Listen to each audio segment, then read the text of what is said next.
Hola, bienvenidos a Control Estadístico de Procesos. La planificación es la clave del éxito. Sueño, haz que suceda. Bienvenidos a nuestra Universidad Bicentenaria de Aragua y específicamente a nuestra Cátedra de Control Estadístico de Procesos. En lo que respecta a nuestro último video, Núcleo Temático 4, nuestra última clase virtual. Mi nombre es Osval Carvajal y les doy la bienvenida. El contenido del video se basa en recordar el plan de evaluación del curso en esta última etapa, mostrar la bibliografía recomendada y plantear el tema del núcleo temático 4 que trata sobre la capacidad de proceso y los gráficos de control. Y por último, describir nuestra última actividad sumativa del periodo, la actividad sumativa número 4. En referencia al plan de evaluación del curso, estamos en la semana 9. En la semana que viene arrancamos lo que es la semana 10 última de periodo de clase, en la cual vamos a entregar nuestra sumativa número 4, que va a consistir en un informe de investigación, se corrige como instrumento de evaluación a través de una rúbrica y vale 25% de la nota. Con el 75% anterior completamos el 100% de la nota del periodo. Les recuerdo que si van a solicitar prueba remedial, lo deben hacer en la semana 10 o 11, en las próximas 2 semanas, y eso lo hacen a través del sistema a la coordinación, no a mi persona, directamente a la coordinación. Y la prueba remedial se aplicará el martes de la semana 12.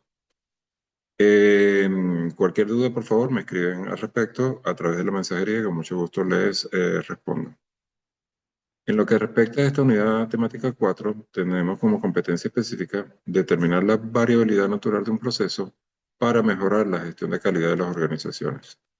La unidad temática consta de los siguientes temas de estudio: concepto de capacidad de proceso, pasos para un estudio de capacidad de proceso, identificación del patrón de variabilidad, método de estimación de variabilidad, cálculos de índices, construcción de intervalos de confianza, comprobación de la normalidad de los datos, índices CP y CPK, variabilidad a corto y largo plazo, potencialidad de proceso, los índices P, P y PPK. Algunos de estos temas se van a complementar con la información que ustedes tienen en su guía, en el sistema. La bibliografía recomendada la tienen acá, nuevamente libros que pueden conseguir ustedes por el internet, pero les recuerdo que no deben utilizar blogs, no deben utilizar Wikipedia, Econopedia o páginas similares. Deben basarse en fuentes que tengan que ver con el área de control de calidad específicamente para el desarrollo de su trabajo o del control estadístico de la calidad también. Ahora, vamos a entrar en materia. ¿Qué es la capacidad de proceso? No es más que un rango de variación en que un proceso mide las condiciones normales del mismo y que pueden tener variaciones en función de las conocidas variables accidentales, variables que ocurren en forma aleatoria que afectan mi proceso. También se puede definir la capacidad de proceso como un grado de actitud que tiene un proceso para cumplir con las especificaciones técnicas o de diseño para el cual fue creado. La capacidad de proceso se dice que es alta y se dice que es capaz cuando se mantiene estable durante un largo periodo de tiempo. En este caso, se habla de que el proceso está bajo control, que es una terminología muy utilizada, y cuando ello ocurre no hay que hacer nada, continuar con el proceso, pero si nos salimos de esas condiciones ideales, entonces sí tenemos que hacer modificaciones al proceso para alcanzar esas situaciones ideales nuevamente. Para un estudio de capacidad de proceso debemos seguir una secuencia de pasos. Lo primero es determinar la característica de calidad que queremos estudiar. Temperatura, peso, longitud, lo que se desee medir. Luego se estudia el proceso, se controla el mismo, determinando todas aquellas variables que son atribuibles del proceso y se eliminan, ya que son productos del proceso y pueden ser corregidas. Nos quedamos con las aleatorias que afectan el proceso. Se toma muestra del proceso, que no debe ser menos de 50 y hasta 250 para cada uno de los elementos que vayamos a estudiar. Y se calcula la media de la deviación estándar del proceso mediante las fórmulas estadísticas que ya conocemos desde que vimos estadísticas. El promedio no es más que la sumatoria de las diferentes medidas entre el número de medidas y y la desviación estándar no es más que la raíz cuadrada de el cuadrado de la sumatoria del cuadrado de las diferencias de cada una de las medidas menos el promedio que tuvimos anteriormente. Todo ello sobre n-1. Luego procedemos a calcular los límites del proceso. Para calcular los límites del proceso vamos a basarnos en que tenemos una distribución normal y que se cumple que el límite de control como medida promedio es nada más que justamente el promedio de los valores que tuvimos anteriormente. Y a eso le vamos a sumar más tres desviaciones y obtenemos el límite superior de control. Si le restamos a ese promedio tres desviaciones, obtenemos el límite inferior de control. Estos datos se comparan con los datos que obtenemos de las especificaciones dadas, que siempre van a describir un límite inferior de especificaciones y un límite superior de especificaciones. Si los límites de control se encuentran incluidos dentro de los límites de especificaciones, quiere decir que nuestro proceso cumple, está está en control y podemos continuar con nuestra producción. Sin embargo, si existe un desplazamiento fuera de estos límites, a los límites de especificaciones, originaría que nuestro proceso se descentró y está fuera de control. Por lo tanto, tendremos que detenerlo y analizar qué es lo que está produciendo unidades fuera de especificación. Esto es lo que yo decía acá. Si el límite inferior de control y el límite superior de control se encuentran contenidos dentro del límite superior de especificaciones y el límite inferior de especificaciones, el proceso está centrado. Particularmente en esta gráfica, el proceso está centrado. La media del límite superior e inferior de especificaciones coincide con la media del límite superior de control y inferior de control. Ello indica entonces que en nuestro proceso está en buen camino. Y con ello nosotros podemos garantizar que estamos produciendo unidades en buen estado. Ahora, si se produce un desplazamiento, como fíjense acá, el límite superior de especificaciones contiene el límite superior de capacidad, pero el límite inferior de especificaciones está por encima del límite inferior de capacidad. Eso implica entonces que nuestro proceso está generando unidades en este rango en mal estado. Por ello, hay que detener el proceso y revisar cada uno de los elementos que pueden estar afectando mi proceso como tal. Para estimar la variabilidad, nosotros utilizamos diferentes medidas, que son medidas conocidas por ustedes de estadística.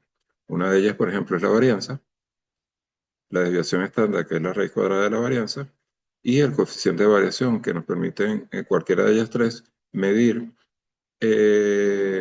la variabilidad de una respuesta o una variable dada dentro de una muestra o una población. También tenemos lo que es el intervalo de confianza. El intervalo de confianza mide la variabilidad entre la medida obtenida en un estudio y la medida real de la población que se tiene o se está estudiando. Es un rango de valores que corresponde a una distribución normal y que con cierta probabilidad obtenemos el valor real de una medida dentro de ese rango establecido. Si se recuerdan, aquí tenemos que acudir a nuestra curva normal. Nosotros establecemos una media que no es más que la media de mi proceso, más o menos esta expresión, donde Z1 menos alfa medio, no es más que la expresión que nos da la tabla normal para una probabilidad dada, 1 menos alfa de 0,90%, 0,90 o 90%, 95%, 99% de probabilidad de ocurrencia, obtenemos entrando con un alfa medio en la tabla normal, obtenemos el valor de Z de 1 menos alfa medio. Este valor me genera unos intervalos. Si es para el caso 0,90, este valor Z alfa medio vale 1,645, por lo tanto genera un intervalo positivo, 1,65 más la desviación estándar sobre la raíz de n, o menos 1,645 la desviación sobre la raíz de n. Igualmente, si es para el 95%, el factor vale 1,96 y generamos una expresión de esta naturaleza similar a la anterior, donde el factor que varía es Z alfa medio. y si es del 99%, el factor vale 2,575.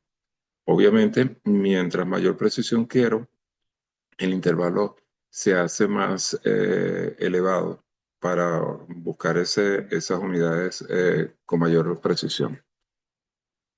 Y entrando en estos elementos que nos permiten hacer estudio estadístico dentro de mi proceso, vamos a quedarnos ahorita estudiando lo que conocemos como el índice de capacidad o índice de capacidad de proceso, conocido tradicionalmente en la industria como CP. Este índice y los que vamos a ver a continuación son muy utilizados en las líneas de producción, donde se hacen estudios estadísticos para reflejar diferentes cosas. En este caso, para reflejar la capacidad que tiene el proceso para producir piezas de acuerdo con las especificaciones. Es decir, producir piezas que están dentro de los límites de tolerancia establecidos. Y es un elemento muy importante porque nos predice realmente cómo funciona nuestro proceso. Esta capacidad de proceso se calcula mediante la expresión que tienen aquí, límite superior de especificaciones menos el límite inferior de especificaciones sobre 6 desviaciones. Entonces, el límite superior de especificaciones menos el límite inferior de especificaciones me da toda esta longitud. Esa longitud nosotros vamos a decir que vale más 3 sigma y menos 3 sigma. Quiere decir que en total son 3 sigma por acá y 3 sigma por acá hace una longitud de 6 sigma, que es lo que tengo acá. Lo que estamos garantizando es que en esta longitud de 6 desviaciones, nuestro valor se encuentra, puede ocurrir nuestro valor de proceso. Este índice, repito, es muy utilizado a nivel mundial en la industria y genera una clasificación que determina qué tipo de productos produce mi empresa. Si cuando yo calculo el CP de mi empresa o de mi proceso me da un valor mayor que 2, se dice que mi proceso es de clase mundial y tiene calidad 6 sigma, o sea que es un proceso muy estable y produce continuamente unidades en buen estado. Si el CP se encuentra entre 1.3 y 3 y 2, se dice que es clase 1. El proceso es más que adecuado. Si es entre 1 y 1.33, genera unidades de clase mundial 2, que es adecuado para el trabajo, pero que requiere un estricto control del proceso porque se está acercando al valor 1 y eso no es bueno. 0,67 a 1 genera productos de clase 3, que no es adecuado para el trabajo, y aquí sí tenemos que hacer modificaciones, analizar el proceso para ver por qué se está produciendo unidades en mal estado. Y si es 0,67 hacia abajo, es clase 4, no es adecuado para el trabajo y aquí sí realmente hay que rehacer o hacer reingeniería de todo el proceso para ver qué es lo que está sucediendo y qué es lo que está generando unidades en mal estado.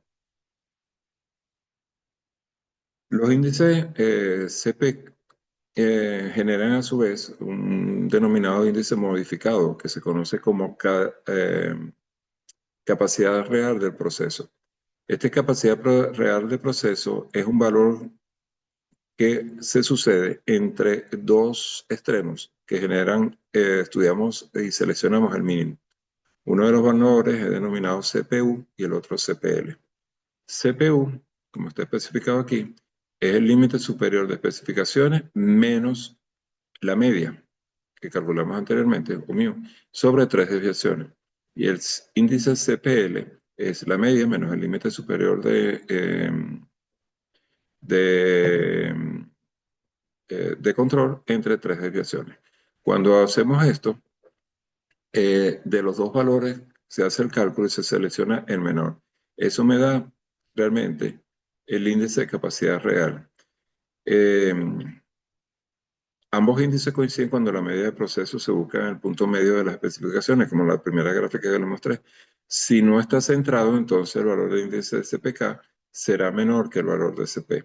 Y eso nos indica entonces que mi proceso está fuera de control. Normalmente se cumple que si el valor es mayor a 1 de CPK, el proceso está fabricando artículos que cumplen con las especificaciones. Si es menor a 1, indica que el proceso está produciendo artículos fuera de las especificaciones, como dije anteriormente. Y si es 0 o negativo, indica que la medida de proceso está fuera de especificación. Por lo tanto, el CP mide una capacidad potencial del proceso, mientras que el CPK mide la capacidad real de mi proceso. Estos índices se estudian en el corto plazo. Cuando el proceso está centrado, utilizamos CP. Cuando no está centrado, analizamos CPK, con un límite superior de CPU y un límite inferior de CPL. También tenemos otro concepto que se utiliza mucho en la industria, que es la potencialidad del proceso. La potencialidad permite conocer si el proceso aplica o satisface o no las especificaciones que maneja nuestro proceso. Ese potencial de proceso se conoce como HP y es más o menos 3 sigma, que en otros términos es conocido como 6 sigma. Es el rango que les expliqué anteriormente de 3 desviaciones por debajo de la media y 3 desviaciones por encima de la media. Si el CP es mayor que 1, significa que el proceso es capaz de satisfacer a nuestros clientes. Y en la industria normalmente ocurre un margen de error, por lo que se debe buscar siempre que este CP sea más hacia 1 mayor a 1.5 que hacia 1. Si el CP es mayor que el HP, implica que el proceso es capaz de satisfacer más y mejor al cliente y deben por lo tanto acoplarse las medidas de proceso y especificaciones para lograrlo. Si ambos valores CP y HP son iguales, se adecua a las especificaciones del cliente. Si es menor el CP al HP, el proceso no está generando unidades dentro de los parámetros deseados por nuestro cliente. Tenemos 2 medidas más. Uno es el PP y el PPK. Con ello se calcula la variabilidad total del proceso en el largo plazo. En este caso, tiene en cuenta lo que es la variabilidad introducida por esa desviación del centrado de proceso y la inestabilidad que esto genera dentro de mi proceso. PP, el índice de variabilidad del proceso, se calcula como el límite superior de especificaciones menos el límite inferior de especificaciones sobre 6 desviaciones. PPK es el menor valor del denominado PPU y PPL. PPU es μ menos el límite superior de control de nuestro proceso sobre 3 desviaciones y el límite superior de especificaciones menos μ sobre 3 desviaciones me da el PPL. Esto genera algo similar a lo que vimos anteriormente. Cuando decíamos que en el corto plazo analizábamos CP, en el largo plazo, si el proceso está centrado, calculamos PP. Si no está centrado, calculamos PPK con un límite superior de PPU y un límite inferior de PPL. Estos términos entonces nos permiten, repito, si el proceso está centrado, o mejor dicho, si está dentro de lo que es el corto plazo, nosotros utilizamos nuestra capacidad de proceso. Y si está en el largo plazo, utilizamos la variabilidad del proceso como medida de seguimiento de la variabilidad de nuestro proceso. Ahora, un proceso es no acto cuando se determina que produce unidades eh, fuera de las medidas que se han establecido. Para ello, entonces, para un proceso novato debemos mejorar el proceso. Cambiar el proceso por uno mejor puede ser una opción, o cambiar las especificaciones. Eso no es recomendado, porque entonces no estamos atacando realmente el problema. Pues se puede rediseñar el producto, inspeccionar al 100%, lo cual es extremadamente costoso e ineficiente, o obtener una desviación o permiso de aceptación temporal para esas desviaciones que estamos teniendo, tercerizar la elaboración de la parte en caso de no ser posible que nosotros resolvamos el problema, o dejar de hacer el producto. Tampoco es recomendado porque estamos perdiendo nuestra capacidad de mejora. Con esto vemos los elementos de nuestra unidad temática 4 y vamos a describir entonces lo que es nuestra actividad sumativa número 4, que es del tipo de actividad de desarrollo de un proyecto. Dentro de ello vamos a estudiar lo que son las actividades inherentes a esta unidad 4 y vamos a trabajar el estudio de la mejora en la capacidad de un proceso de fabricación de baterías de carro. Usted me dirá, "Mira, yo no conozco qué es un proceso de fabricación de baterías de carro". Usted investiga por YouTube, vea videos o vea en investigación virtual de cómo se fabrica una batería. No tienes que ser un experto, lo que tienes es que conocer el proceso en forma general. Luego, unido con la teoría de la unidad, vamos a proceder a realizar nuestra tarea. El informe de investigación debe tener una característica particular que lo describimos más adelante. Y en el mismo usted debe hablar sobre los siguientes tópicos o conceptos. Primero, define y explique los índices de capacidad más comunes, el CP, el CPK, el PP y el PPK, lo que vimos anteriormente. Señale qué información proporciona cada uno y cómo se interpreta sus valores en la práctica para determinar si un proceso es capaz. Con ello estoy buscando afianzar el conocimiento descrito anteriormente. Lo debe hacer no con las láminas, obviamente, que estoy utilizando, sino a través de su proceso de investigación. En segundo término, describa cómo el concepto de capacidad de proceso se aplica y se adapta en diferentes tipos de industria. Por ejemplo, la manufactura, servicios, salud, petrolera. Usted determine en qué tipo de industria. Ilustre con ejemplos específicos los desafíos y consideraciones particulares que se enfrentan en cada uno de estos contextos industriales. Luego se busca analizar las posibles limitaciones de depender únicamente de los índices de capacidad para evaluar el rendimiento de un proceso, entre ellos la importancia de considerar otros factores cualitativos y cuantitativos en la toma de decisiones. Usted haga el análisis de por qué se limita el simplemente analizar un índice de capacidad para evaluar un proceso. Y estas tres preguntas descritas anteriormente que acabo de leer, vamos después a desarrollar un ejercicio propio, no copiado, que involucre a una fábrica que considere un antes y un después de la fábrica, ante una modificación que implemente, que genere una variación o un nuevo proceso. La fábrica, la forma de la fábrica usted la determina. Ya sabemos por el inicio de la tarea que tiene que ser de fabricación de baterías. Ahora, ¿qué tipo de fábrica? Para motos, para aviones, para carros, usted determina. El informe de investigación, usted debe desarrollar una data antes y después del cambio. Una vez que se introduzcan dentro del tema, van a ver que para calcular los índices necesitamos una data. Para el proceso de fabricación de baterías, usted simule qué data tiene actualmente y genera una modificación, obviamente ficticia, de mejora de mi proceso. Usted lo ve, yo creo que puedo mejorar tal elemento y esa mejora me va a generar estos nuevos resultados y le calculo los índices para ver qué da. Y en función de ello concluyo si el proceso fue adecuado o no. Eh, Además de eso, debe desarrollar un ejercicio según los datos de observaciones de un proceso dado que les doy a continuación.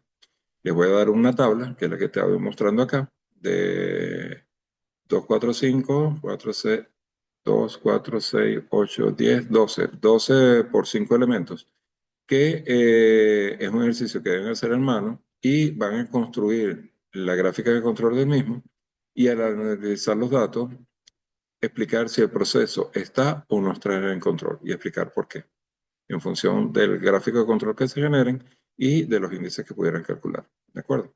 Esto lo hacen a mano, disculpen, en una hoja, en un cuaderno, como ustedes quieran, le toman un captura de la imagen y lo suben a su trabajo Word como complemento de la tarea anterior.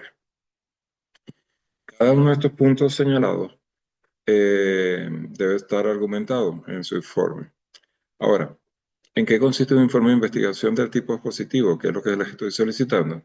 Se enfoca en narrar los hechos o secuencias de acontecimientos, pero sin análisis ni interpretaciones personales. Por lo tanto, tampoco contiene conclusiones. ¿Qué quiere decir? Que venimos desarrollando ensayos en los cuales nosotros dábamos nuestro análisis e interpretación personal. Ahora no, ahora vamos a buscar fuentes teóricas y simplemente las reflejamos. No lleva conclusiones al trabajo. ¿Lleva introducción? Sí, lleva introducción. No lleva conclusiones, porque las conclusiones es un mix de elementos teóricos que estamos incluyendo y no se concluye al respecto, ya que no son elementos nuestros. Si es necesario alguna cita textual, tiene que estar reflejado por las normas APA. Favor seguir las normas del manual de trabajo de Word de pregrado establecido por la universidad y ahí tienen los márgenes de nuestro trabajo. No pegue el link, no serán corregidos, no debe haber copias, libros, internet, compañeros de trabajo, materiales o resoluciones de otros profesores. Toda la información debe estar contenida en el archivo Word a entregar. Voy a insistir en el tema de la bibliografía. He visto fallas. Se deben utilizar fuentes confiables de investigación del área del control estadístico de procesos. Páginas web genéricas como Wikipedia, Econopedia, blogs personales o páginas generales de información similares y las fuentes de investigación con inteligencia artificial no son fuentes confirmadas o veraces para estudios formales. Son fuentes informativas de recuperación de información, por lo tanto no pueden ser utilizadas como fuente de investigación o captura de información. Debe describir la fuente según las normas APA. Hago un inciso. Me atrevería a decir que la mitad de los trabajos que corregí utilizaron inteligencia artificial. Y no hubo un solo estudiante que me replicara, profesor, yo no lo hice así.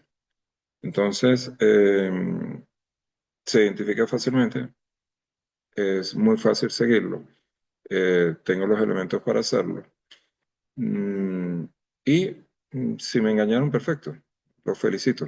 Se están engañando ustedes mismos como profesionales y están formándose como tal. Esto es un tema de ética, de querer hacer y de querer aprender para después poder accionar en un futuro. El hecho de que la máquina aprende y ustedes hagan un copy-pega y ni siquiera se dan cuenta qué es lo que están pegando, los deja muy mal parados. Así que dedíquense a hacer investigación seria y sobre todo un tema que es de amplia aplicación en la industria. Un tema que pueden y deben eh,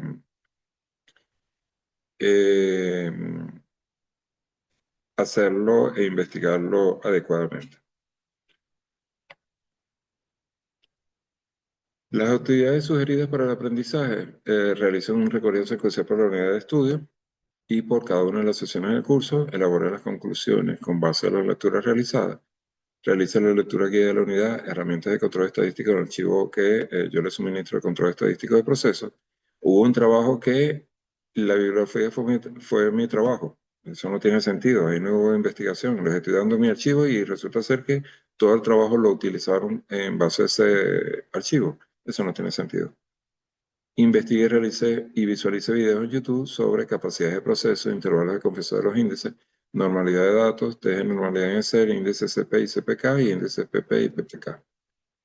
Los resultados se comunican con un documento Word con la estructura mostrada y de acuerdo con los lineamientos. Debe tener una portada institucional, desarrollo mínimo de 10 páginas, con aporte teórico mínimo de 8 páginas, referencia en formato APA. Los criterios de evaluación incluyen la introducción, el contenido, la presentación y organización, el análisis, desarrollo de ejercicio y uso de fuentes bibliográficas en la investigación. Cada uno de ellos vale 15 puntos, va a ser 90 puntos, y la puntualidad de entrega en el plazo normal que vale 10 puntos. Hago la acotación que algunos trabajos no se molestan ni siquiera por revisar las rúbricas y pierden muchos puntos por no ver el contenido. Fíjense que acá se pide introducción y no se habla de conclusiones. No cometan el error de poner conclusiones porque pierden, están haciendo lo solicitado. Todos estos elementos se van a corregir, repito, a través de las rúbricas. Revisen la misma para que vean qué es lo que se solicita y desarrollen su trabajo en función de lo requerido y de la rúbrica a evaluar. La fecha de entrega va del 7 de julio al 11 de julio, del lunes de la semana que viene hasta el viernes de la semana que viene. En horario desde la medianoche, desde la medianoche hasta la medianoche del 11 de julio. Si usted entrega en ese lazo, se corrige sobre 100 puntos. La fecha límite de entrega es hasta el 15 de julio, a la medianoche. Si usted entrega entre el 11 y el 15, usted se le corrige el trabajo sobre 90 puntos. Ya pasó, hubo estudiantes que no entregaron dentro de la fecha de inicio y la fecha límite y no se les aceptó el trabajo. Así que por favor, no hay excusas posibles. Que me enfermé, que me engripé, que la computadora, que el internet, lamentándolo mucho, estamos en un nivel profesional y no se aceptan esas excusas. Va a tener un espacio amplio de tiempo para desarrollar la tarea.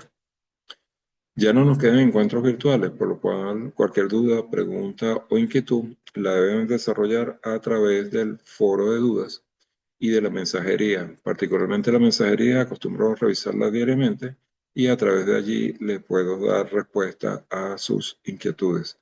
Por favor, escriban, aprovechen los espacios de dudas que puedan generar el desarrollo de su tarea y con todo gusto les contesto. No dejen la tarea para última hora, traten de entregarlo la próxima semana para el viernes y de esa forma podemos corregir adecuadamente y se quitan presión de encima. Tienen mis datos adicionales de Twitter, de Instagram para cualquier duda o inquietud que tengan, que con todo gusto los atiendo.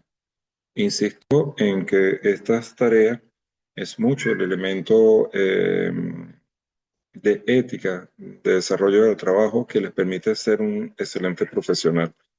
No se unan a la mediocridad de la formación, sean éticos, hagan su trabajo basado en investigación, que les permite entonces crecer como individuo y crecer como profesionales el día de mañana. Y estoy, repito, completamente a la orden ante cualquier inquietud que tenga bien. Y, insisto, entreguen la tarea dentro del periodo normal, de tal forma de que puedan obtener los 10 puntos adicionales que les sirven para su promedio. Eh, no lo dejen a última hora, la tarea tiene sus detallitos, tienen que hacer investigación, tienen que ver videos, entonces no lo dejen a última hora, por favor. Si hacen una hora por noche, rápidamente en 3, 4 noches pueden sacar su trabajo, es la recomendación, basado en la experiencia que tengan. Y insisto, ante las dudas, no se quede con ella, pregunta. Dicho esto, en forma de video me despido. Ha sido un placer estar con ustedes en este periodo. Les deseo el mayor de los éxitos en su carrera. Eh, no sé si tenemos la oportunidad de vernos en otra materia. Espero que así sea y tener el placer de interactuar nuevamente con ustedes. Completamente a la orden a través de nuestra Universidad Bicentenaria de Aragua y de la Calle de la Vida. Será hasta una próxima oportunidad. Hasta luego.